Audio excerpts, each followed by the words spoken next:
In Search of Soil. When it comes to organic matter, it sounds like a very simple subject on general. There's leaves and things that have decomposed, they're sitting on soil surface, they get mixed in with the soil. How complex can that be? But where do you feel like our understanding is as humans in sciences with how organic matter actually functions within the soil? Yeah, you're absolutely right that this is a subject that has been not only of importance to us humanity with agriculture and being so close to soil in many respects, but also for research. Uh, Looking at what's in the soil and what soil organic matter actually is has been a subject of research inquiry for several hundred years. And yet we're still fundamentally revising our understanding of what soil organic matter and soil organic carbon actually is composed of, how we can reduce the dangers of losing more of that organic carbon, and how can we restore the historic losses of soil organic carbon.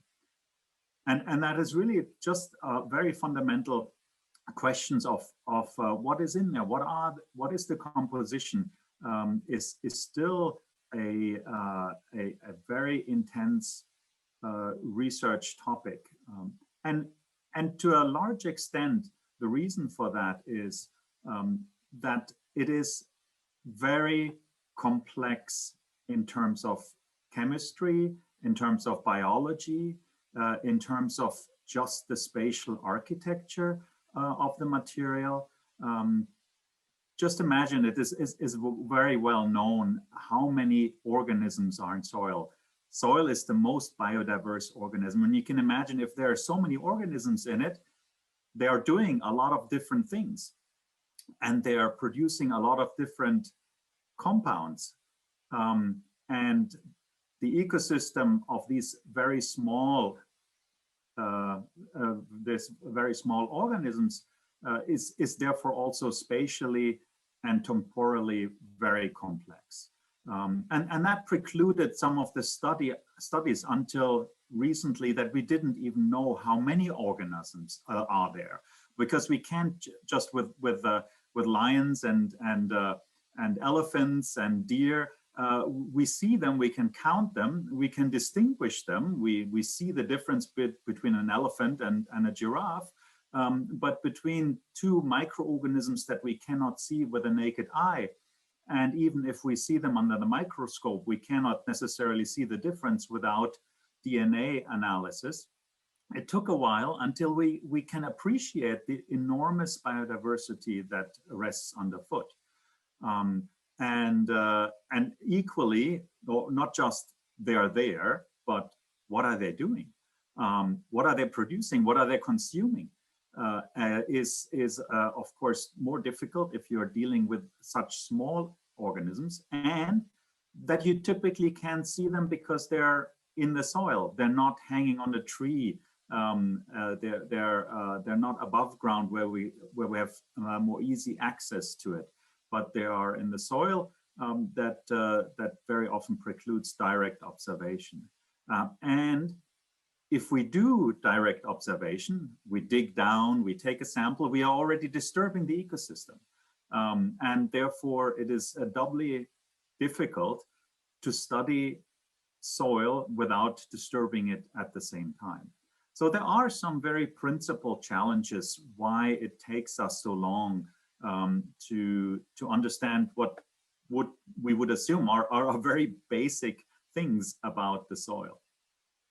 When it comes to soil organic matter, is there one, or maybe there's more than one big unknown that's a key? If we knew the answer to that unknown, it would unlock a lot of other answers, and we would help us progress our understanding. Is there one thing really holding us back?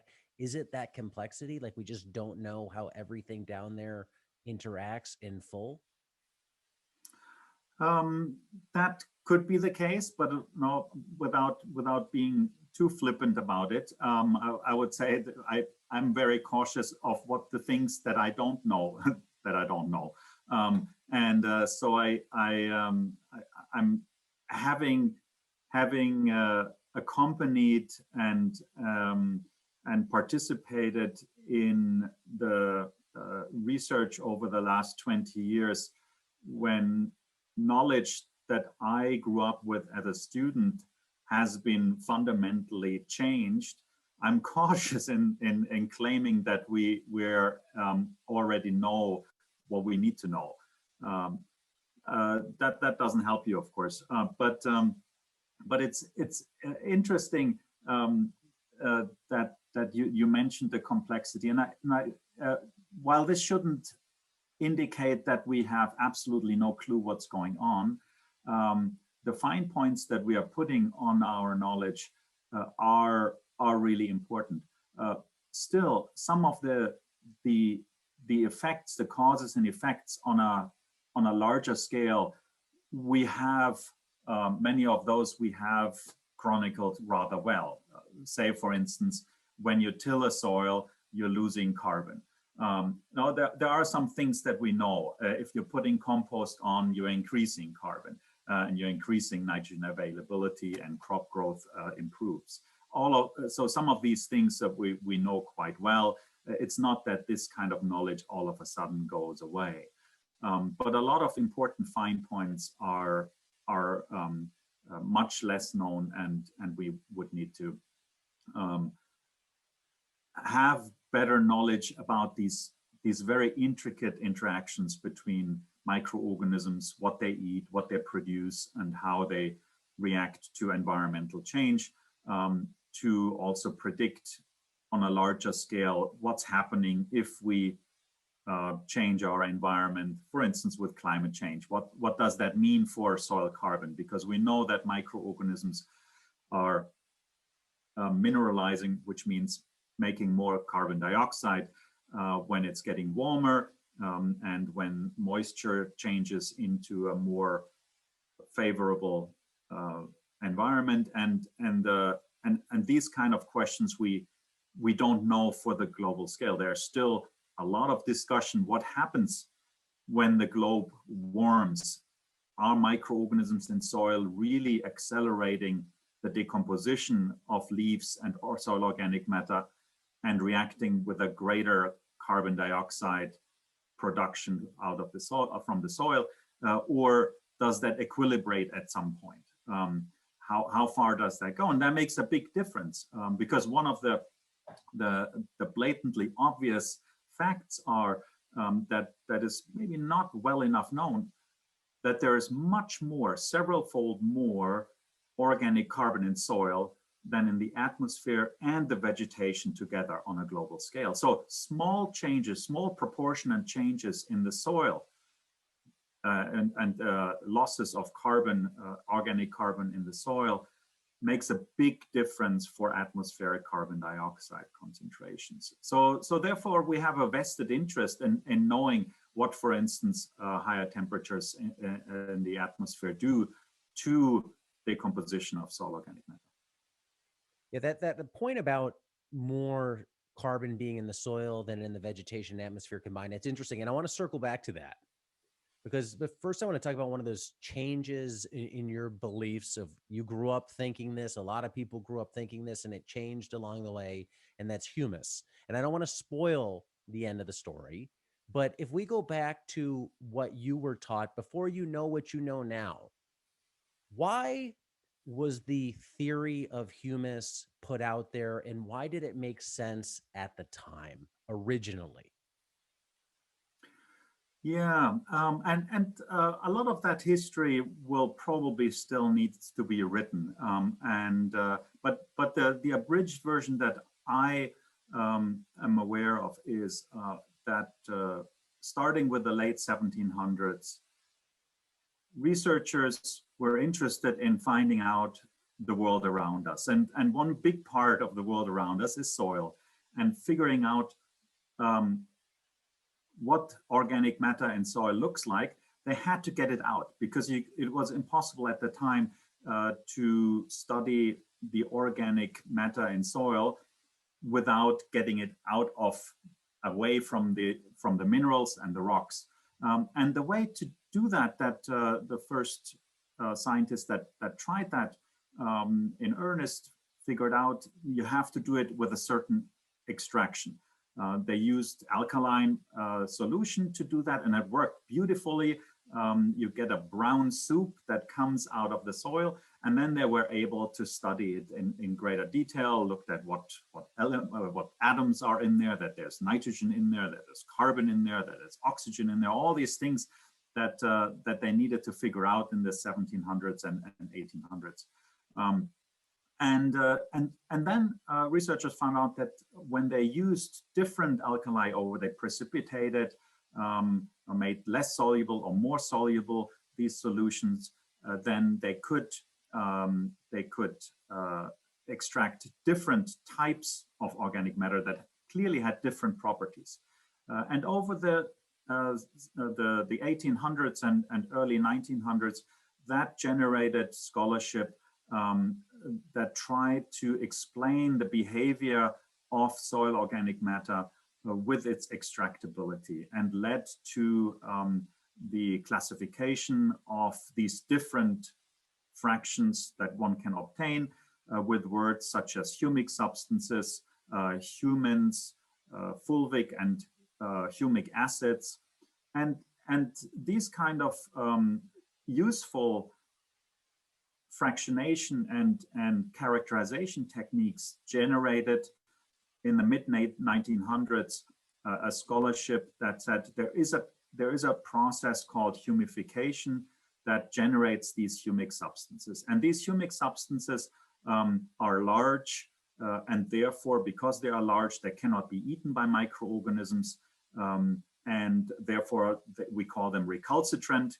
That means that they will stay in the soil because they have this material property, and this is what humus is composed of, and that is what I learned in university 20-30 years ago, and it turns out once we had the ability to look closer, to actually see what the chemistry of organic matter looks like, what it looks like in situ in soil without extracting it, we realized that we were looking at a mixture of materials that are still in a representation of what's in the soil after extraction, but it is not a material that is anywhere as this mixture is not found in soil per se. This is similar. I use the analogy with a fruit smoothie very often. Now, if you're blending together a cherry and an orange and a strawberry and a raspberry, and you have never drunk or eaten before these fruit, and somebody serves it to you, then you might be inclined to say that this is a new fruit. But in fact, it's a mixture of 4 fruit, and that's fine if you're just interested in a taste. But if you're interested in reproducing it or understanding what the individual components in that fruit smoothie are doing in your gut, you need to know that this was a raspberry and a strawberry and a banana or whatever you put in there. So it's the same question here.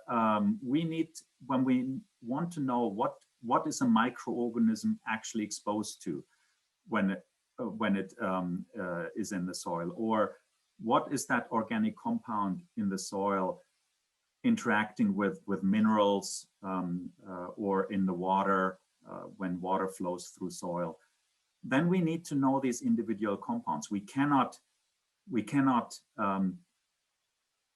assume that this mixture, this fruit smoothie mixture, is the compound in there. It is not. It is still a cherry and a banana, an orange and a strawberry. And we need to know that there is a strawberry in there, and it's not a new fruit that is a mixture of the 4. So starting about 20 years ago, scientists have started significantly to question the existence of this process, humification, in the context of making these large recalcitrant humic substances. At the same time, we have, as a collectively, as a scientific community, refined our understanding that, of course, soil organic matter is largely a product of microorganisms. It's the residue, broadly speaking, of microorganisms, but it's not these large molecules that fit neatly into this understanding of humification and humic substance production that we grew up with decades ago. So summarizing all of that, humus, as we previously understood it, or maybe at all, you let me know, just that does not exist, correct? This is what I would say. Yes, it doesn't exist. Humus and humic substances do not exist as we had defined them decades ago. The word humus is still, one could argue, very useful in classification. There are parts of different soils that are classified as a humus layer, and that means just an organic layer on top of the soil. So there are that word is still potentially useful in some nomenclature, but in the context of making large recalcitrant humic substances that can be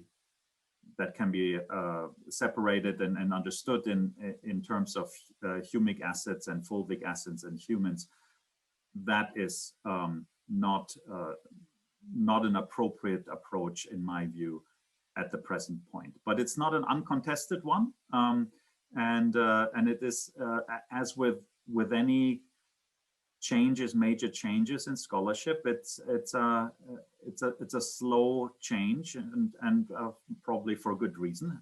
You don't want to throw out all your knowledge, and you never should, in one swoop. But it seems that is a knowledge shift, and that has been coming on for several decades now, at least about 2 to 3 decades, that has taken hold in the last 5 to 10 years.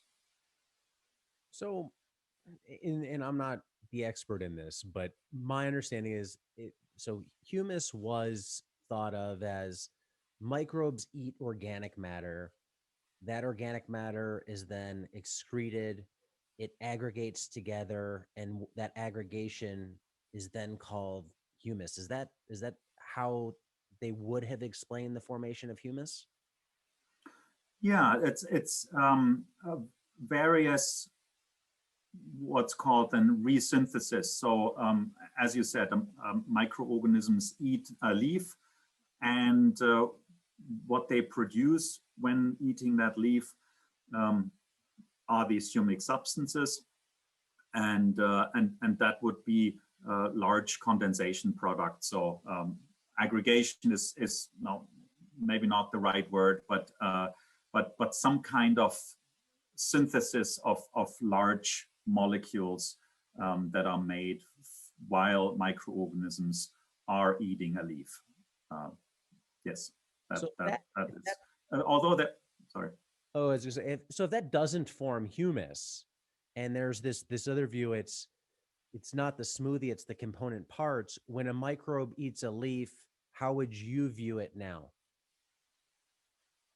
When a microorganism eats a leaf, then that microorganism either produces body mass, gets fatter, makes new microorganisms, sends out enzymes to do business, for instance, eating other materials that it hasn't eaten, making it smaller so it can take it up, like not chopping up a big steak to be able to eat it and put it in its mouth, or dies, and then the body, the necromass, the body of the microorganism would accumulate in the soil, or it just loses parts of the microorganism, such as hair, nail clippings, skin, all these things that you lose during your lifetime also goes in the soil. But those, we don't need to invoke the production of large humic substances to explain all these input. These are still not part of a cell, of a surface of a microorganism. It is the whole dead microorganism. It is the enzyme.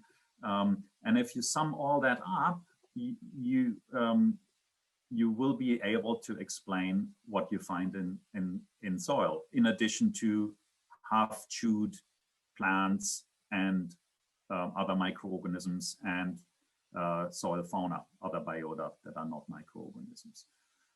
And all of that together is soil organic matter. In aggregate, in sum, it is a street that goes from large biomolecules that are leaves and roots towards carbon dioxide. At the end of all of that is carbon dioxide, and everything in between is the eye of the needle, the microorganism, where all of the leaves and roots will go through on the way to CO2. The interesting bit there is, and that is really the frontier at the moment, understanding why these eminently edible plant materials and the even more eminently edible products that microorganisms make. They make smaller and smaller compounds that are eminently edible by other microorganisms, why they are retained in the soil much longer than one would assume if this process would happen outside the soil, let's say in a petri dish or in the laboratory or just in water. And that's the reason for that, is that there are minerals in there, that the soil architecture exists, and that's when it gets so complex, that this ecosystem is complex, that the interactions with increasingly smaller and smaller compounds in the soil with these mineral surfaces, adsorption, that something's glued onto something, that there are small cavities, small pores that something can get lost in, that all of that happens at the same time while the temperature goes up, it's or down, it's getting dry, it's getting wet, it's getting too wet, and you have this enormous biodiversity of organisms on all trophic levels, from large predators that are soil fauna to tiny microorganisms and viruses, and all of that is there in high diversity, and that is most likely, and that's sort of the latest, but I'm sure not the last, the latest step in our knowledge gain, that it's this complexity alone, this uncertain landscape where a high diversity of materials are eaten by a high diversity of biota, is in itself a reason why some of this carbon persists and is not easily eaten as it would be in a petri dish when you have only one microorganism and glucose, for instance. As an analogy to that, let's say I had, in my house, I had $1 million worth of gold dust. So there's all this money, like I'm incentivized to go get that gold dust, but it's so fine. It's in the carpet, it's behind everything. Like I can't, without tools, pick it up and aggregate it myself. So it just sits there, and there's this money all around me. In theory, it says it shouldn't be there. I should just go pick it up. If it was a stack of bills or a stack of gold coins, I could do that, but it's distributed so finely that I don't know where it is. Yeah, so that is a good analogy for one of these one of these aspects of functional complexity, as we've called it. So absolutely, that it would it's not just this and the concentration is definitely an important part of that. So it's just so finely distributed that it would cost you a lot of time to gather it, and it costs you more time than it's worth, right? you spend 1 hour to pick up a few dust particles, and it would be easier to do your day job and get money from the bank than pick up these dust particles. But then also it's the investment. Maybe you cannot get it at all because some of these dust particles are at a location where you need tweezers. The other dust particles are in locations where you need a vacuum. The third dust particle are in a location where you need a drill. So now you need to buy a drill, a tweezer, and a vacuum cleaner, and that just costs more money than you can ever get when you use these tools to obtain the gold dust. So it's not worth your while doing that, unless you can just take buy a vacuum and get the whole gold dust. But that's not how it works. You need different tools to obtain these different parts, these different gold dust particles. So that is sort of a variation on that thinking. But I like that analogy. That is a good one. But then you also in many when you invoke or think about the soil architecture, you don't even know that it's there. You don't know that the gold is under the floorboard. So you don't even have the idea to get a screwdriver to unbolt the floorboards to get the gold dust. And then the third one is it's raining today and it's very hot tomorrow, and maybe your drill only works in cold. So also that, would you invest in a drill if it's cold at the moment and it wouldn't work? So it's this uncertain landscape in a spatially complex environment where you need a lot of tools for a very dilute material that's very diverse. That makes it, the return on investment for these microorganisms is very often not worthwhile. Whereas if all that gold dust was on a big heap and you would just need to put it into your pocket, it would be a no-brainer. You would take it. So if we assume this is true, this has been happening for forever, and evolution's been happening that whole time, why hasn't a class of organisms been pulled into that vacuum? There's this food source that nobody else is going for. There's a lot of it there. Why hasn't something evolved down or up to get that? Yeah. Not being an evolutionary biologist, I'm on uneasy footing here why something has not happened. To deal with diversity, to have a lot of different tool sets and be optimized for cold, wet, dry, hot, is just very difficult. Well, not having tools, but just organismal adaptation at your disposal, it is very difficult to do that for any given organism. In aggregate, altogether, all these organisms are good in doing almost everything under any conditions, but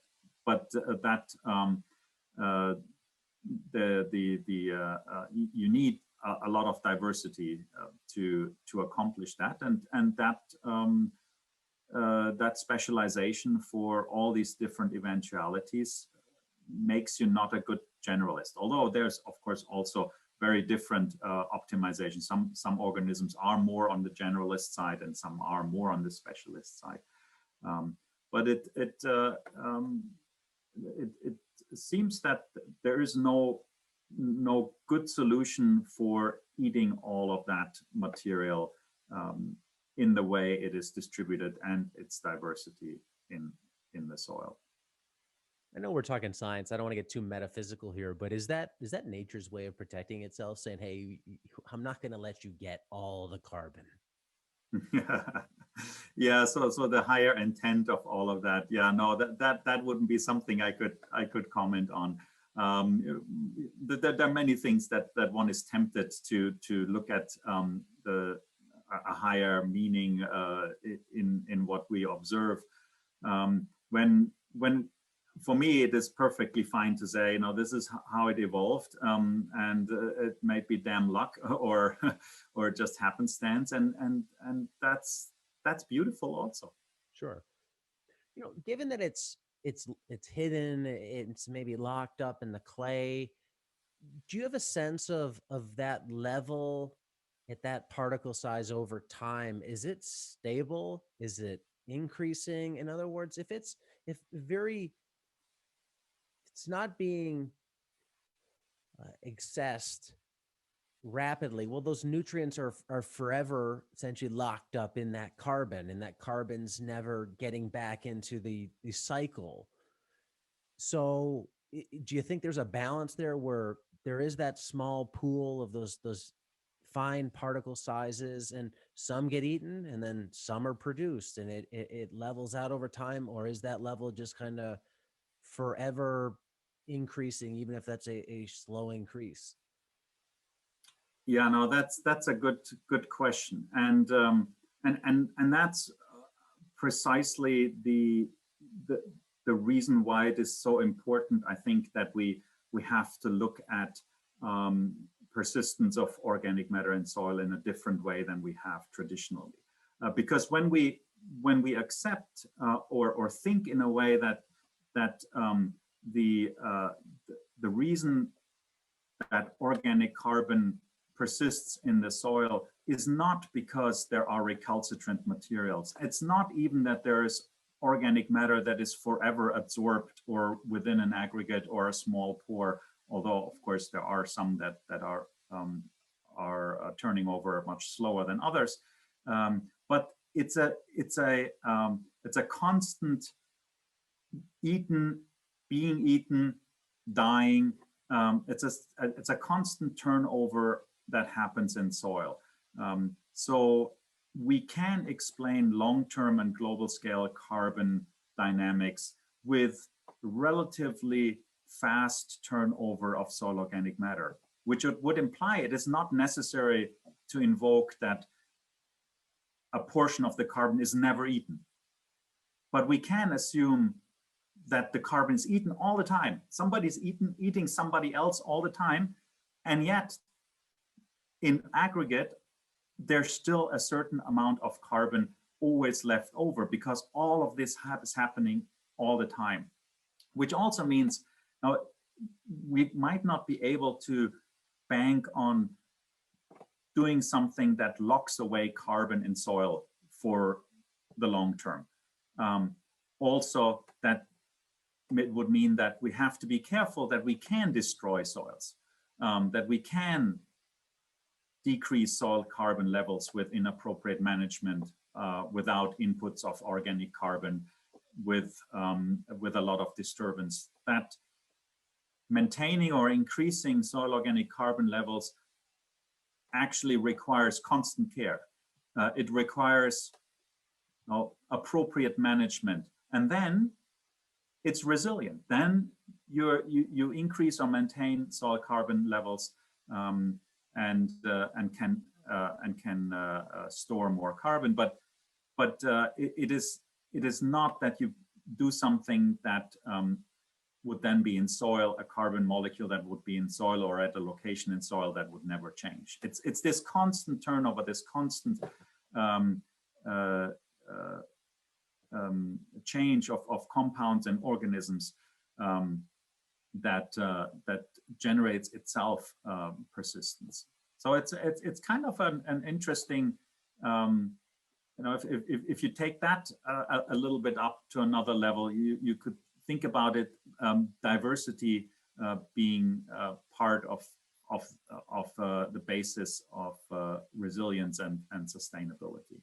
No, being very heterogeneous and diverse means you're resilient and persistent.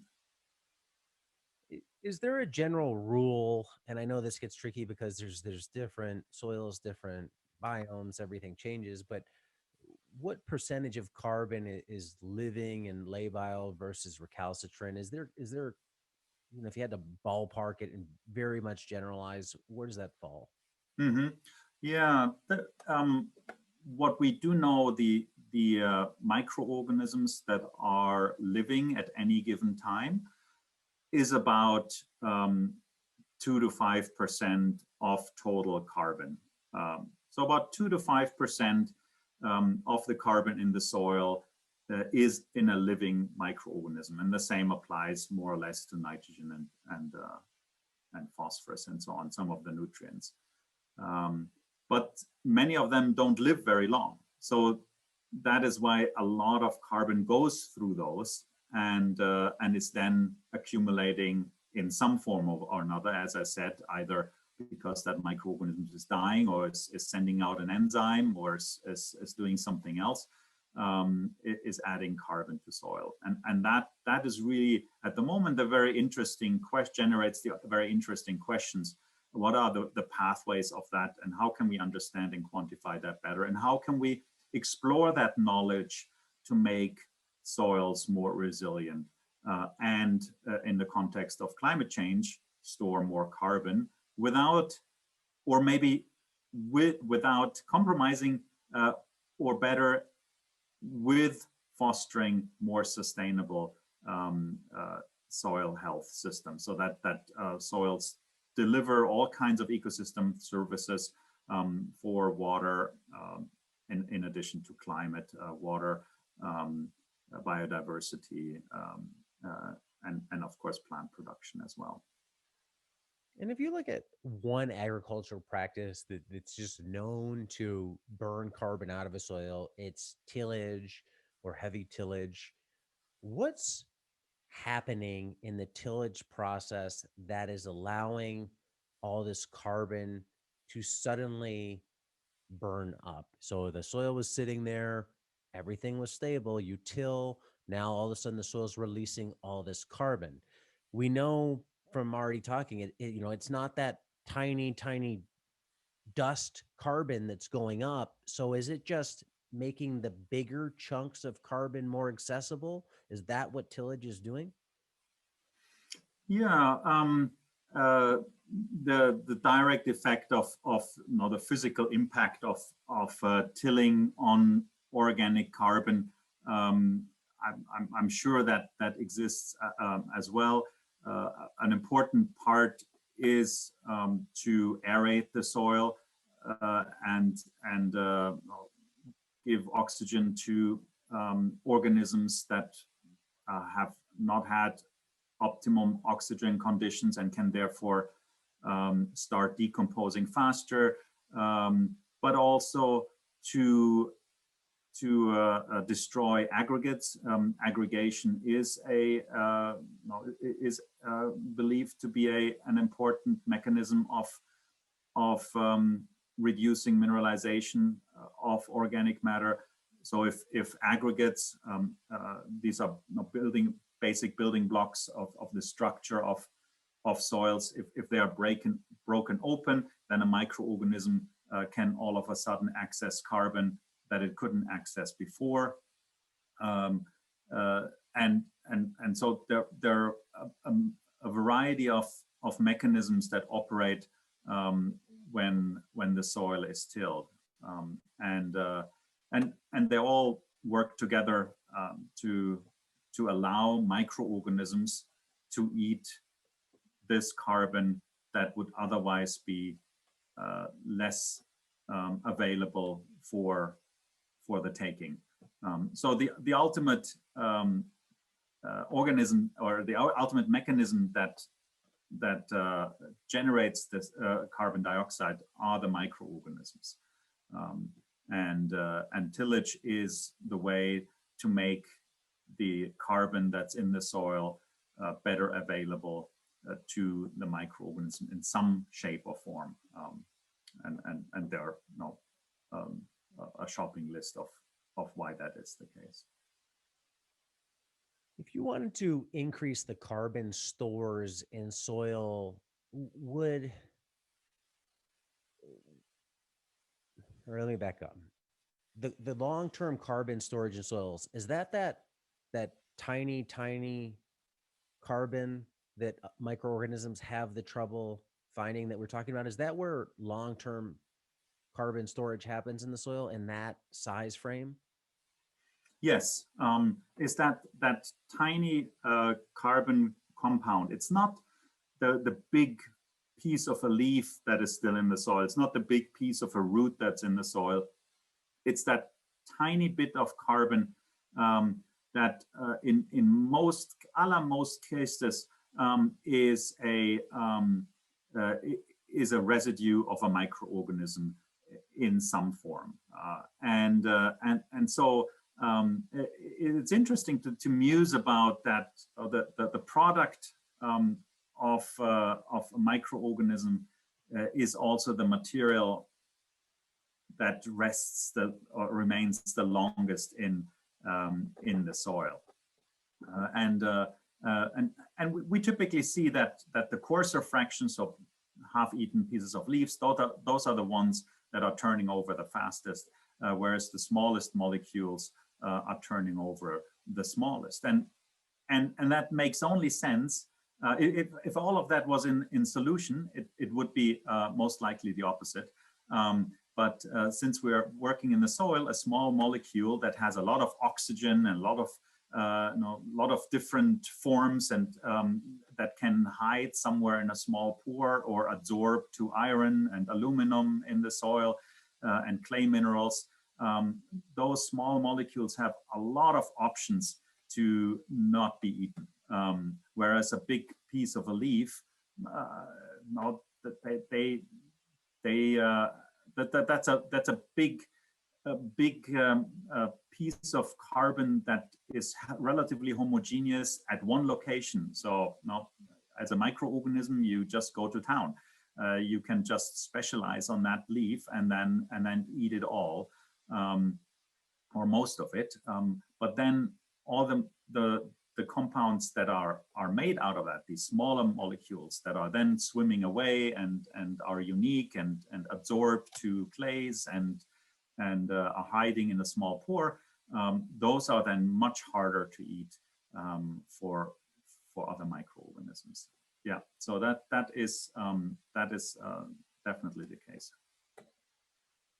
So then, if we wanted to increase that store of carbon as humans, the only way we can get more of that microscopic carbon into the soil is by putting more macroscopic carbon into the soil. So the more we can feed into the top of the funnel, the more by default is going to come out the bottom end of the funnel via microbial action. Yes, that is correct. So adding more to the top of the funnel helps. That means putting compost in, growing more plants, or not removing or removing less carbon, plant carbon from the soil. That all is a very straightforward way of doing that, but also to reduce the loss on the lower end. So if you make, if you extend the funnel a little bit lower and say, okay, well, at the very tip of the funnel is where CO2 comes out, and we're making that funnel very tight, then we can also retain more carbon on that, in that funnel, in that chute. And that is, for instance, as you mentioned before, reducing tillage. Reducing tillage doesn't increase the carbon in, it doesn't put more carbon on top, but it reduces that we lose less carbon at the bottom of the funnel. So reducing tillage is or other soil disturbance is definitely one possibility. Adjusting water contents is another. A very popular topic is to think about wetland restoration in California. If we restore wetlands, we will accrue carbon not because we're putting more carbon into a wetland, but we're losing less carbon through mineralization of that carbon that is in there. So moisture is another good way of regulating the losses and so on. So it's both. It's the input on the top end and the output on the bottom end that will regulate how much is in there in the middle. And the interactions of those two, that is really where we're still experimenting the most on sort of field and farm scale to understand how we can do that. And again, wetland restoration is just one example where one could imagine to increase water levels and increase the water table to an extent that it reduces decomposition of organic matter and at the same time not decreasing productivity or maybe increasing plant productivity. So looking at optimization between more input and less output is really interesting. And because these are not linear, no, it's not that if you have if you double the moisture content in the soil, that also means you're halving the mineralization of carbon. These are all nonlinear relationships, as is the reaction of plant growth above and below roots and shoots to decreasing or increasing moisture in the soil. It's also not linear. And since none of this is linear, it's also not always completely predictable what combinations of all of that will generate. And so those are very interesting discussion points to think through and experiment and find local solutions, because we also know all of this, and this is really where we need just so much more information about local conditions, because all of that changes with, say, texture or mineralogy, or how slopey that land is, or how deep the soil is, or how what your rainfall distribution is, and so all these local conditions will affect all these factors, and might even turn the results on its head.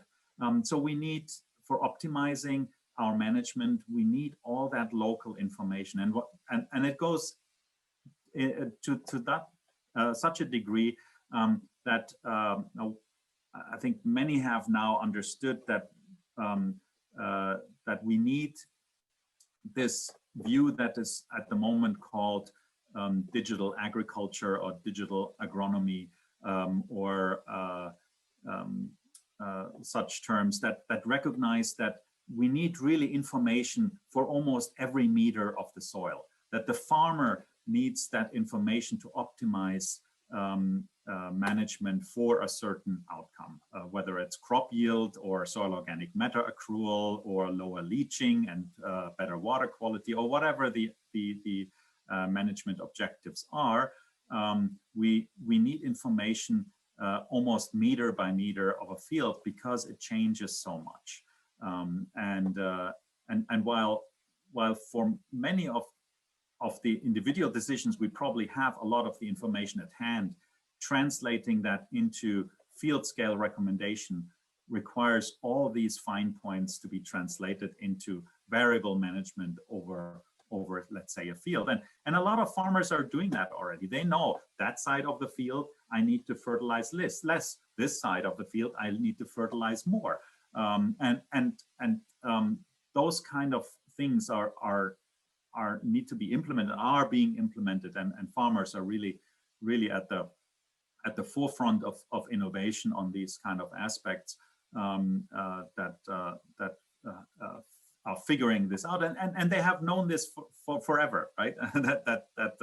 that you need this field, you need to know your field, and that they need to experiment what works on which kind of field, and translating that into modern tools of management and modern recommendation is really this current step and this current phase that we're in at the moment in soil science and agriculture. You know, the big thing now is carbon sequestration, pulling carbon out of the atmosphere, storing it long term in the soil. And with as little as we do know about the soil, I mean, one thing you mentioned is, hey, we don't want to ruin the soil. We could ruin the soil, and people want to do things like take biochar and let's just stuff into the soil to put carbon down there. From just a macro perspective, not getting into biochar specifically, but is there a danger of trying to do too much to sequester carbon into the soil where we foul things up, or does the soil have the potential to sequester the carbon that we want it to? So there are several starting points into that conversation. One is we have already lost quite a lot of organic carbon due to human activities over the last few hundred and thousands of years. By some estimates, it's 130 petagrams or gigatons that we have lost collectively from soils. That is quite a bit of carbon. So one could assume that just putting in what we have lost over the last few hundred to last few thousand years shouldn't do any harm, because it was there in the first place and we caused it to go away. So say we start adding organic matter back to the soil, bringing it up to levels where it was in the past. Let's say we put organic matter into the soil, compost, manures, biochar, what have you. We can also assume that as we add that food source, microbial count populations will expand because they now have more to eat. One thought and one thing I've heard is, well, the more microbes you have in the soil, the more CO2 that's being emitted. Is that a linear relationship? So if you double the microbial population in the soils, well, there's carbon in that body mass of all those microbes, but they're also emitting CO2. Does the lockup in the body mass outweigh the offset of CO2 from their digestion? Now that's a good question, and that you're putting your finger on a very important research questions right there, because of course activity and presence is not the same thing. You can have a very large community, but they're not eating a lot. They're just hanging in there. And especially microorganisms are known for, well, they can be dormant, not do much, but reactivate, some of them more than others, reactivate if conditions are better for them to do what they want to do or need to do to reproduce. Or there can be very few microorganisms, but they do a lot. And so to conclude from presence, a lot or very few, to activity, a lot of CO2, less CO2, is not straightforward and in general not the case. Of course, the highest activity you only get if you have a high amount of live microorganisms. But the opposite is already not true. You can have almost no activity with a lot of microorganisms. For instance, an example is in a freezer. And if it's very cold, you can have a lot of microorganisms and they do nothing. And so it depends very much on the conditions.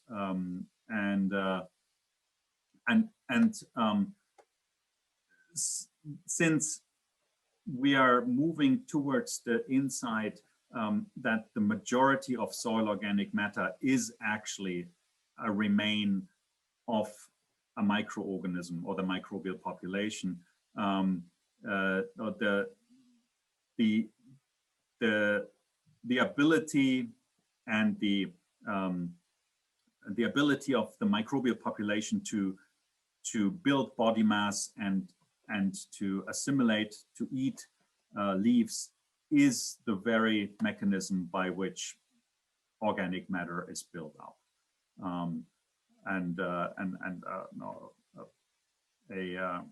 A current statement that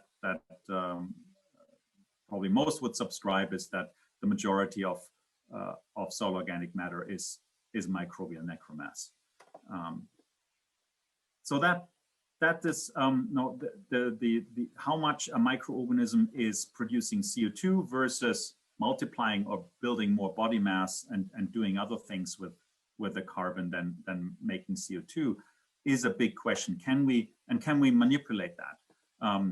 Do we want to manipulate that for making more microbial necromass rather than more CO2? And would that be through more microorganisms or more active microorganisms, more turning over microorganisms? What is the trick here if there is one? And so that is a very interesting question to ask, and I don't have an answer. And I don't know if this is in your field of study or not, but you know, that example we talked about, well, that could have been in a fallow field where, you know, exhaust is just going up into the sky. But if that's in a planted field, you have now a plant above it. So the plant is catching CO2 coming out of the soil. It's pulling it from the atmosphere, and it's producing, using some of that carbon to make its body mass, and it's putting a lot of that carbon back into the soil to feed the microbes. In that model there, where you have plant, microbes, cycling carbon, I don't know if you know, or do you have a sense if science knows how much carbon leaks out of that chain, meaning the plant doesn't catch that CO2, it's up into the atmosphere to be used at a later day. Yeah, no, that there's quite a bit of CO2 that goes into the atmosphere, yes, the CO2 concentrations near the soil surface and especially in the soil are quite a bit higher than above the vegetation, and there's a clear gradient of CO2 concentrations from in the soil upwards, and that is actually now the way landscape scale carbon dioxide emissions are calculated with large towers that measure CO2 at the soil surface, and then up to 50 or 100 meters on these towers, and that gradient of CO2 with other atmospheric properties are used to calculate how much CO2 is coming up. And of course, about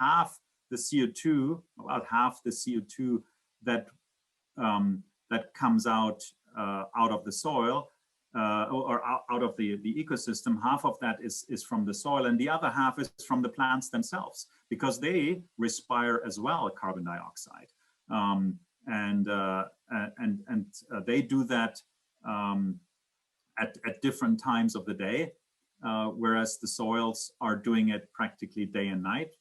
Granted, with some differences that it's usually different temperatures at night than during the day. But for plants, of course, there's a big difference, because during sun hours they're doing different metabolism photosynthesis than during the night, and that changes the CO2 exchange quite dramatically. So it is. There's a lot going on in terms of who is producing carbon dioxide and who is taking it up. But the plants are only taking up during the day when they're doing photosynthesis, and the soils are also producing it during the night because they don't care whether it's day or night. So as humans, we're trying to reduce our carbon impact. We are trying to sequester it. One of the tools that has become talked about a lot over the past 20 years to do that has been biochar. And I know you were somebody who started looking at this very early on. You might even be the guy who made it most popular back in the 90s when you started talking about it.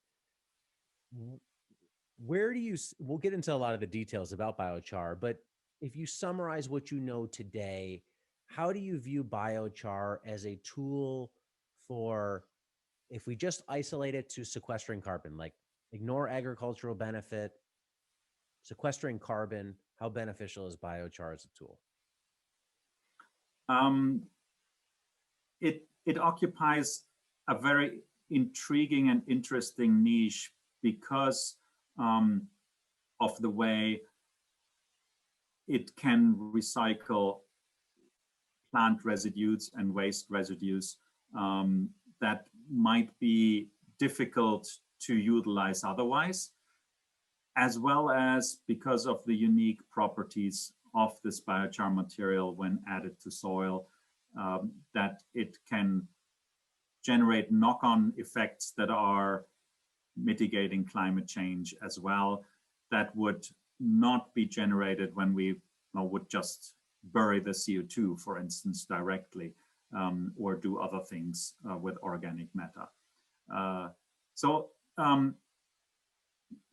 But we do have to keep in mind that whatever we do and however intensive we mitigate climate change using biochar technology, that alone will not avert dangerous climate change unless we're also reducing greenhouse gas emissions from fossil fuel production and other emissions dramatically. And we're doing other things as well to withdraw CO2 from the atmosphere. And that's the inconvenient truth for any topic that we might talk about. There's not one thing that will fix it, neither on reducing greenhouse gas emissions nor on withdrawing CO2 from the atmosphere. And by now we know that we have to do both. And the question is, when do we get started in earnest on the whole portfolio of what we can do? Because we need all the tools in our tool baskets to let loose on this problem. That said, I do think that that biochar, as I said, has a role to play. The question is whether there is any better tool that competes with it on some level. And I could see if there's no residue, if there's no crop residue or agricultural residue, or all the biomass that we grow on land is utilized for something else, then maybe we don't need to do biochar. At the moment, that is not what's on the horizon. All major calculations add biochar to the portfolio of options, simply because that makes the most sense. But the decisions, there's always questions about where shall we allocate our resources, both in terms of research, but also in terms of development and policy incentives, but also in plain carbon. We've talked about this just now, that we want to maximize organic matter additions to soil to build soil organic matter. If we take some of that residue, some of those leaves and wood, and make biochar from it, we will add less to the soil. Yes, we're making a material biochar, and that's sort of the backbone of why biochar is a climate mitigation tool, because that biochar is 1 to 2 orders of magnitude more persistent in soil than if we had added the leaves or the wood to the soil without charring it. So a lot of the functions that a leaf added to soil is delivered also by that charred leaf added to soil, with the benefit that that charred leaf remains in soil 1 to 2 orders of magnitudes longer than the uncharred leaf would have had. And there are other benefits that charred leaf has actually a better ability to retain nutrients, for instance, than than the uncharred leaf. And all of that adds to a very interesting argument for charring those residues that we can, because they are already posing an environmental burden, and substitute a shorter-lived leaf residue with a longer-lived char residue. And so the current calculations indicate that if we were to adopt biochar on a global scale massively, then we would not get beyond about 10–20% of current fossil fuel emissions. And that is sort of in the order of magnitude of any other technology that you can think about as well, maybe with the exception of very ambitious direct air capture and BECCS and other technologies that might potentially reach greater carbon withdrawal amounts, but are much further in the future and much costlier, and frankly don't have any downstream benefits. And that's where I would put sort of a counterpoint to your framing question and said, let's talk about climate and not about the other benefits, because I feel that there's a really interesting societal and eventually geopolitical discussion to be had. We have a finite amount of plants and photosynthesis on this planet. What do we want to do with that? Do we want to make as much CO2 and energy out of it and inject that CO2 somewhere? Or do we want to feed our soils and restore soil organic matter with that? And I think that's sort of now also a societal discussion. Where does our plant carbon generate the greatest societal environmental value? And I would say no, we shouldn't forget soils in that equation. It's not just energy, it's not just feeding us or clothing us, or mitigating climate change. It's also our environment in terms of soil carbon that will have many different other benefits, at least to restore soil carbon levels to pre-industrial levels would make a lot of sense. I think that's well said. And why I framed it the way I did is because based on a lot of the reading I've done, people I've talked to on the show, I question the benefits of biochar as a whole. And I'll pose this question to you this way, and you can give your opinion on it. If I had 3 buckets sitting in front of me, and one bucket are knowns, if we apply biochar, we know these things are going to happen. Then in the middle bucket, we think, but we're not sure. And then in the farthest bucket, the third bucket, it's claims that are unsubstantiated. And from talking to people in the past, it sounds like, okay, one, biochar, I use it. I'm going to sequester carbon longer than easier to break down carbon. That's in the known. That's going to happen. It's going to increase tilth, like you're aerating the soil, you're adding that into the soil. There's some water holding capacity increase by putting it in versus not putting it in. Then I think you get into plant growth benefits. Does it help? I think that's the middle bucket. And then you get into, very outlandish claims like it, can really turn soil around in the other bucket, where people take the terra preta to the extreme and say, okay, well, we can apply this anywhere. And now we have the most fertile soil in the world. Where do you think, when you look at these buckets in the realm of what's possible and known with biochar, beyond sequestering carbon, what are some things we can hang our hat on today to justify use? Because a lot of, I think, people in agriculture would love to use it, but they're trying to say, okay, It's that cost analysis we talked about earlier with the drill and the tweezers and the vacuum. Is it worth me spending time or money to add this to my fields because I'm in a production scenario? I need to see a return on investment beyond just feel good of sequestering carbon.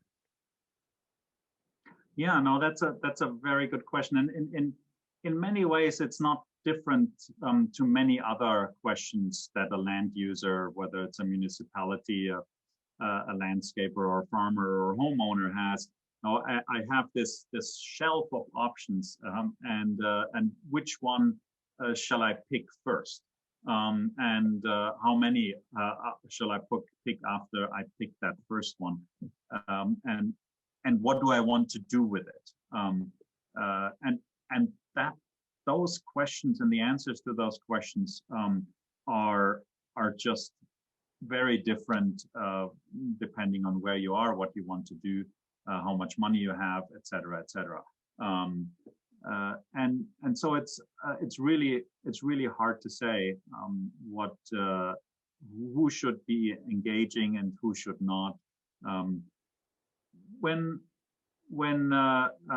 adopting a new technology or a new way of managing soils, there's always risk involved, and that was the same with fertilizers, and remains today. With nobody would dispute that adding nutrients in some shape or form is necessary, because we know that we export nutrients with harvests, and we're losing nutrients in other ways, even if in addition to the ones that we're exporting with harvests, and we need to replenish them. And so those kind of insights are we have accepted them, and we are reacting to them in a way that we are adding nutrients in, whether it's inorganic or organic. And then still a lot of questions remain. Which ones do you use? Do you do organic or do you do inorganic? When do you apply? How much do you apply? How do you apply? Do you do no tillage or not? And you need to try it out. And you need to learn from your neighbor that has hopefully similar soils. And then you can try it out with similar techniques and see whether it works for you. And yet there's still a huge range of responses that land users will see. And of course, since there is in most cases no neighbor to ask, and with that particular biochar that maybe is available in your area or that you can make on your own farm, there is nobody who can tell you that somebody else has already an experience with it, and the extension officer has never heard anyone doing it and has also no experience with it. Then you're driving a little bit blind, and that will not be the case until information has accelerated. So how do you get this this acceleration of information that farmers or land users can make informed decisions that generate value to them financially, but also environmentally and for society as a whole? That is really a good question, and it will take time. That is maybe something where the notion of that nutrients are needed for plants, and that we need to put nutrients in some shape into the soil, was developed in the first half of the 19th century, and yet full-scale fertilizer use only started after World War II. So I'm hoping that it doesn't take another 100 years until we have the knowledge together to have a refined extension service and companies and industry who can give recommendations on management, and without belaboring COVID too much, we've seen that we can accelerate development of technology and information rapidly if need be. We might need to think about COVID response types to climate change to accelerate our knowledge base, and not just leave it to individual farmers to experiment and fail and experiment and fail and experiment and half succeed over the next 10, 20 years to arrive at recommendations that maybe with more concerted action we could have had in 5 years. But I do see the problem, and for any given farmer who is interested in contemplating biochar, you need to be aware that it's probably not plug and play, and it's not even clear of if as a blanket. I don't know the specific situation of a specific farmer and can't comment on that now, but that the likelihood that you're having greater crop yields soon, you can't bank on that.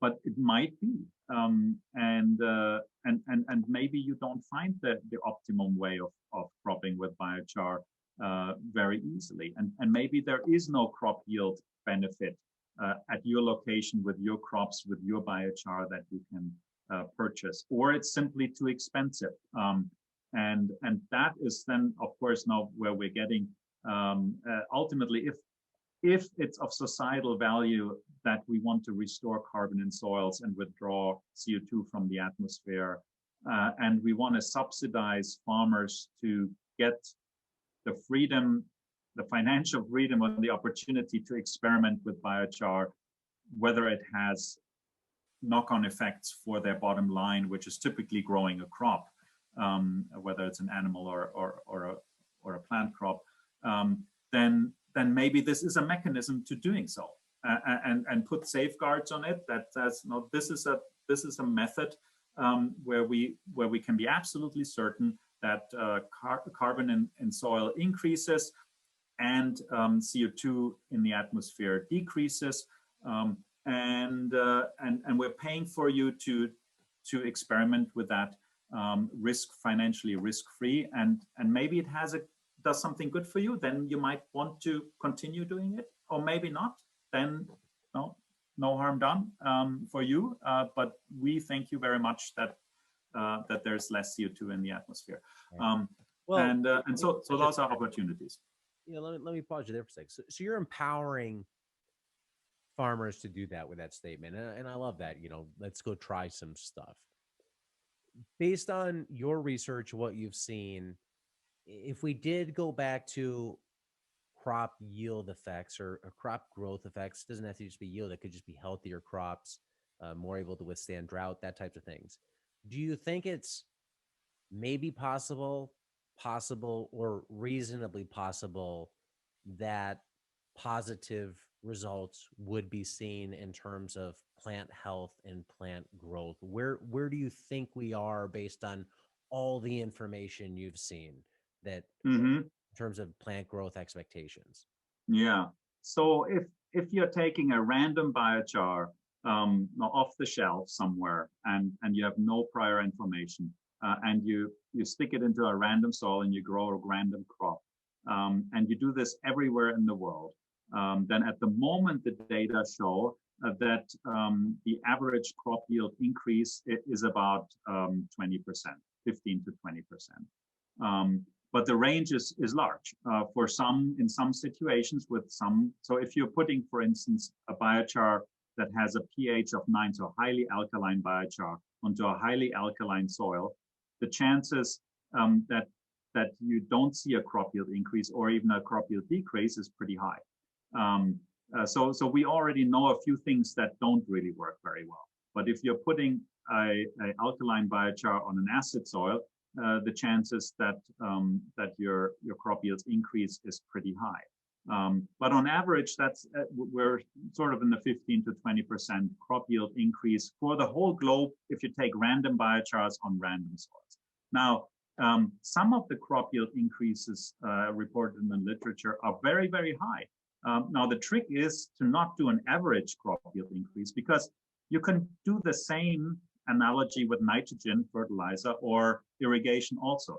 If you were to irrigate all the cropland in the world and put nitrogen on all of the crop yield in the, on the cropland on the world, the average response would also not be very great, because some soils don't like more water, and some soils and some crops don't need nitrogen. So if we do the same with something that we all accept, such as nitrogen addition in some form is probably needed for crop growth, and water is also needed for crop growth. If we have no water and no nitrogen, there's no plant growth. But if we do a random sprinkler of nitrogen and water across the Earth's surface, cropping surface, the response, the agricultural agronomic response would also be probably rather meager. So we need more knowledge. We need that knowledge to know this in this soil with this biochar we can get. We already know there is a good response, and that there is enough information to provide some guidance, but not enough to roll out large programs on a national or global scale. But for some farmers, there might already be some information. Now, the problem is the farmer can probably not access it or translate it into a useful farming recommendation. No, it is buried in scientific papers and ifs and buts of a scientific discourse.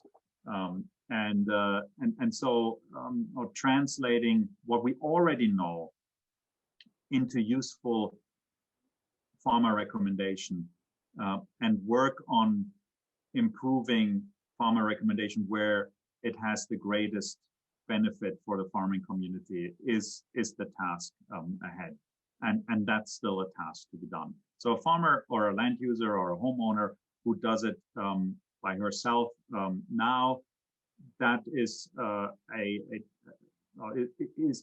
you are an explorer, and you need to realize that. One of the things that I know you've looked at in research at Cornell, making biochar out of other waste like cherry pits, vineyard prunings, things like that. You know, I love the idea of that because that stuff's hard to deal with otherwise. Walnut hulls, macadamia nut shells, all those things. There's not a lot of other uses for them. And then I also know that you guys, I mean, very recently, I think yesterday, you did a presentation on using dairy manure to make biochar. When you look at that type of biochar feedstock, a manure that could be composted or added to the soil straight, how would you advise somebody to think about, I have this pile of dairy manure here, I should make biochar out of it, or I should compost it and put that on my soil? Mm-hmm. Yeah, that's a very good and important discussion. The important is again to ask the question, what do you try to fix? And if you have a nitrogen problem, or you're substituting nitrogen fertilizer in your soil, then taking a high nitrogen containing feedstock such as dairy manure or other manures and pyrolyzing them is probably not the way you want to do that, because you're driving off half of the nitrogen as much as the carbon, and the other half of the nitrogen is transformed into the same kind of persistent organic structure that also the carbon is in, and essentially you're withdrawing nitrogen from the equation. However, in that scenario, two things could potentially sway your mind.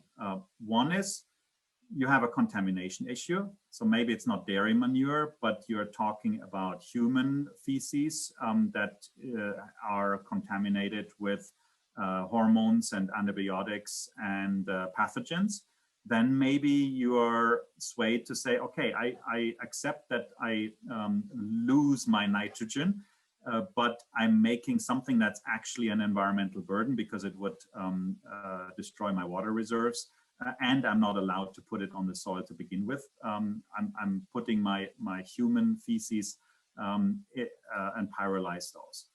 The other one is that let's say you have dairy manure and it's benign. You can compost it. It is healthy and clean, and afterwards, and you have the space to do that and the time to do that. That's another. Composting takes several weeks to several months and needs a lot of footprint. That might not always be there, whereas pyrolysis you can pyrolyze within minutes. And therefore the throughput is a lot faster. But say you have the all that at your disposal, then the question is, what are your transportation distances? Is that material then used on your farm? Then probably this is the best way of doing that. Or is that material needs to be transported 100 miles or 200 miles or across the world? Then I would say it's probably not a good idea to ship 80% or 70% water across the landscape, because we know that, for instance, dairy lagoon manure the nutrient values in that can only be shipped about 10 to 20 miles until the nutrient value is lower than the transportation costs.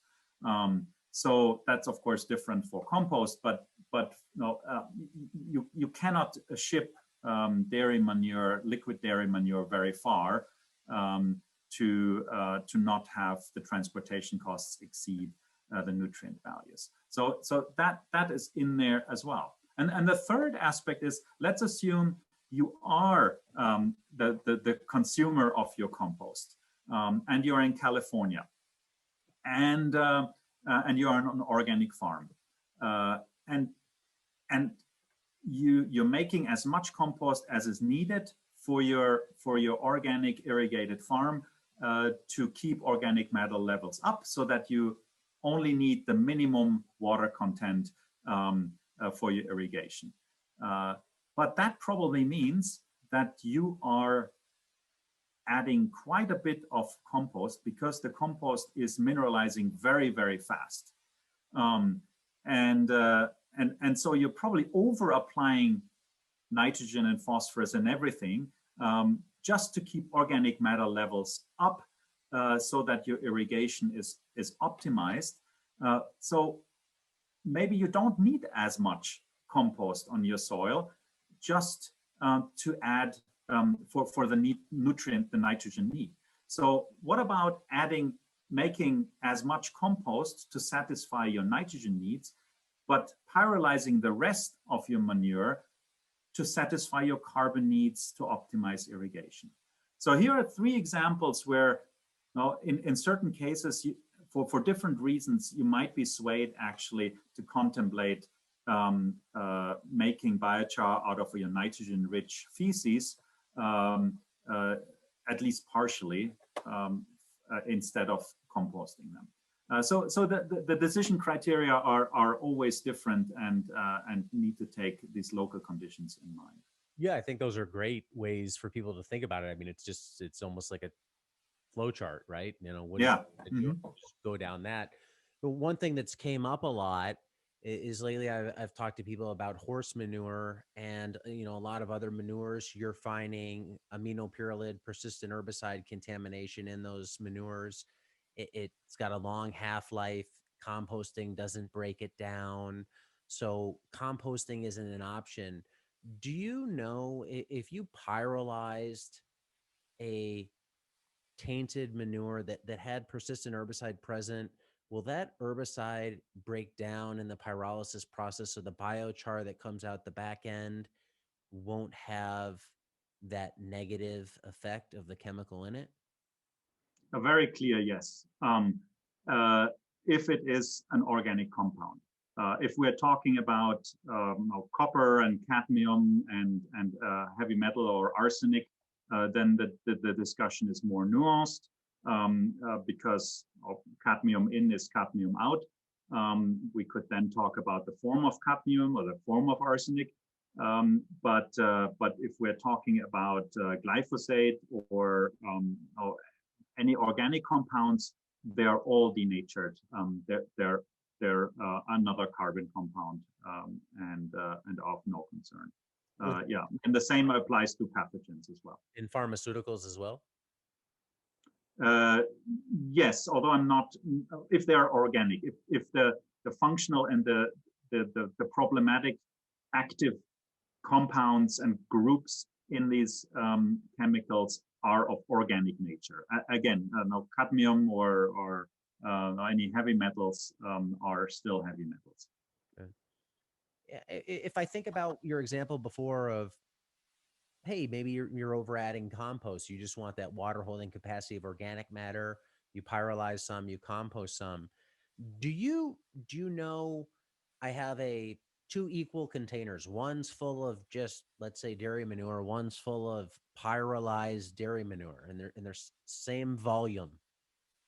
Is the water holding capacity of both those approximately equal?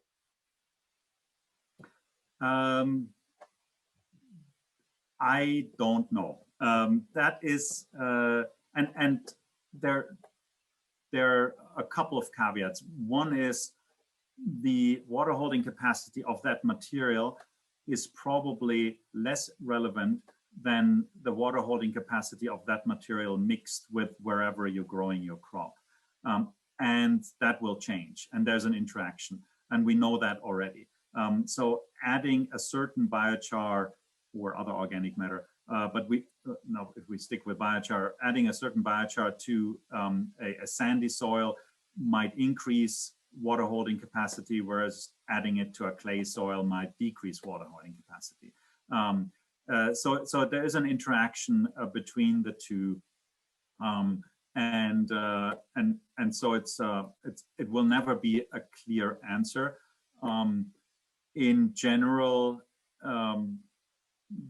the porosity and microporosity of charred material is typically higher than the microporosity of uncharred material.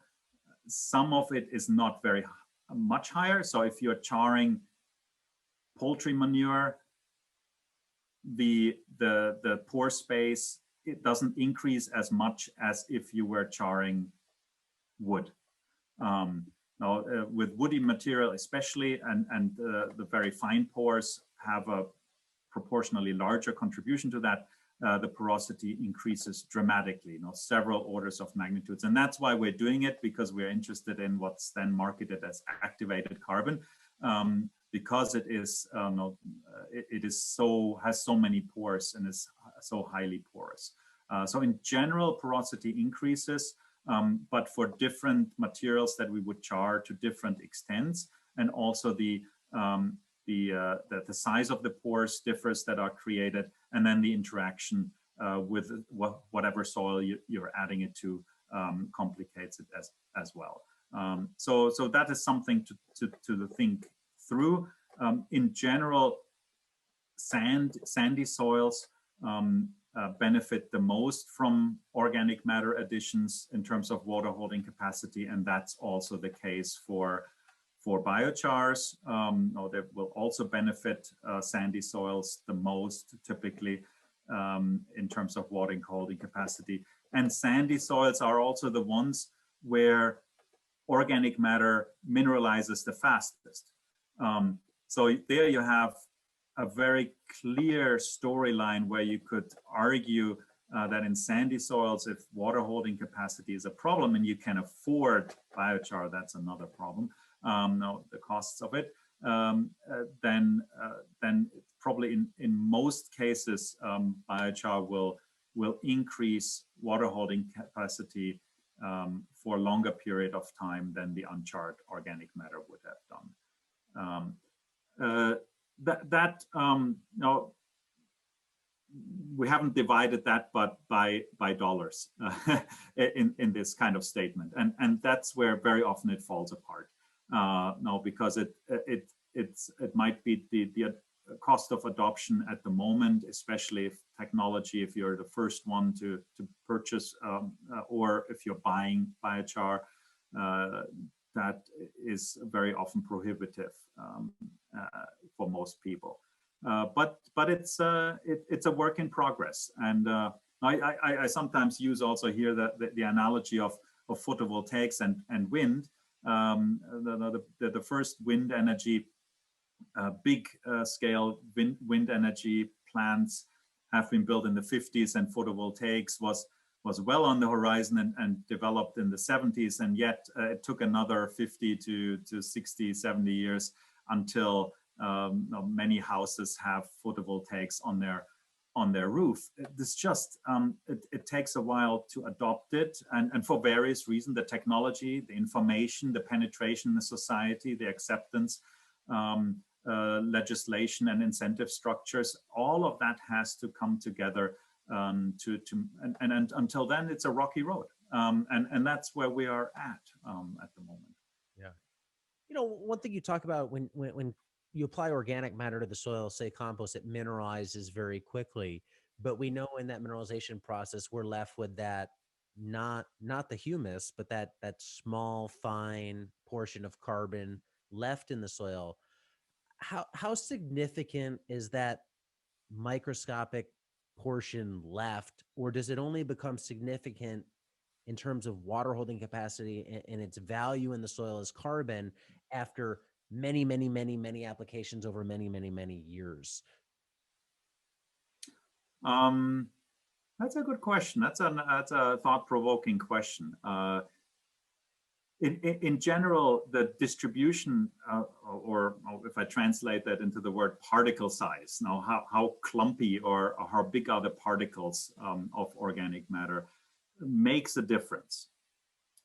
So to have the same material in little beads, even if everything else is the same, it's the same solubility, the same composition, and in one case it's concentrated somewhere, in the other case it's distributed finely in the soil. That we know now, and we start to know that much better now, makes a big difference. We weren't able to ask these kind of questions years or decades ago. So these are really new questions.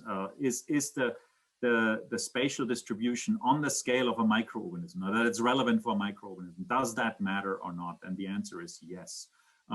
In what way and how can we exploit that? That I would really like to know. One thing I was reading in a Medium article that had a quote from you is, it was talking about microbial and abiotic nitrogen cycles, and you were saying we're onto a really interesting story here. I think we'll be able to change some very long-held beliefs about how nitrogen ends up in the soil and how it moves from the soil into the plant. There'll be a lot of new knowledge created in the next few years, and we wanted to contribute to that. What's that about? Yeah, that's I'm getting very excited about this, but I don't have a lot more to say than that, because we're making slow progress in this area, but we're very interested in exploring ammonia gas dynamics in soil. Ammonia is the formula is NH3, and it's a gas, not to be confused with ammonium, which is the salt, and so some people use the words interchangeably. So ammonia is a gas. It's the one that you smell in dairy manure. That's a noxious smell. It's also very often a fertilizer in the US, used very often as a fertilizer. And we know that there is quite a bit of ammonia gas emitted from soils. It's not very well quantified. We think that the transport of this ammonia gas within the soil from its production during decomposition of leaves, there seemed to be quite a bit of ammonia gas produced, and then it can move much quicker than water could through the soil, and also in all directions. Water doesn't move so much upwards, especially in more humid climates, but gases do. And therefore might be a much more important delivery mechanism of nitrogen than any other nitrogen form in soil to the plant. So we have looked at that and thought that this might be really important to understand nitrogen delivery from nitrogen mineralization to plant uptake, and would really like to know more about the interactions of this ammonia gas and plants, but also the interaction of ammonia gas and soil organic matter, and that is another very important interaction that we've found evidence that this ammonia gas reacts very quickly and profoundly with organic carbon molecules in soil to produce organic nitrogen compounds that we have typically explained with microbial immobilization of nitrogen. So both the interaction of nitrogen with soil organic matter, as well as the interaction of nitrogen with plants uptake, I think there will be interesting fine points on that. Farmers have used anhydrous ammonia for a while, and especially the US. A lot of farmers use that, and I think although it's sort of implicit that there might be important movement of ammonia gas in soil when you apply anhydrous ammonia, quantification of that and understanding the plant uptake is very scant. So I'm very interested in thinking through that more, and do believe that that's a very important research item that will be important both for improving nitrogen fertilization, reducing emissions, and reducing aquatic contamination. So I think that will be very important. And since nitrogen is the number one energy factor in agriculture, of our agriculture products, it is a very important question. How can we get nitrogen use efficiency up in agriculture? It's really interesting stuff, and all that's related to the application of nitrogen. So that ammonia gas is from nitrogen application. It's not being produced in the soil as a result of soil ecosystem. Both. We're using fertilizers that are anhydrous ammonia already. We're using fertilizers that the ammonia can ammonium, the salt can be transformed in high pH soils into gas, and the natural mineralization, the natural decomposition of organic matter also produces ammonia. So ammonia is produced in various different ways through management and just naturally, but we haven't paid much attention to it for very good reason, because it is very difficult to analyze. It sticks to a lot of things, it reacts quickly. So even quantifying how much there is more difficult than, say, for carbon dioxide or other gases. So it's a little bit more challenging to work with, but I think it's an exciting research direction. Yeah, really cool stuff. And for people that want to follow along with this future research, for farmers that want to learn more about biochar, where's a good source that you can send them to stay up to date with all this work, and something that's going to give them a realistic view on things, not just all hype? Yeah, I have been active in the International Biochar Initiative for a long time, and would still say that and recommend farmers to check out the website of the International Biochar Initiative. But of course, as with every initiative, this is an umbrella organization. That's a network of individuals from from all sectors, whether it's producers, farmers, researchers, policymakers, industry. And so you see, as with everywhere on the web, you see all kinds of voices, and you have to make up your mind. There is no authoritative voice other than the panoply of opinions and information. So I do agree that is we need to distill this down. And hopefully we see some good extension type textbooks come out in the next few years that will be able to be used by farmers and users of biochar. Hi, everybody. Thanks for watching. Subscribe here to get the latest from the show. Also, be sure to check out some of the great clips and watch the full interviews right here on In Search of Soil.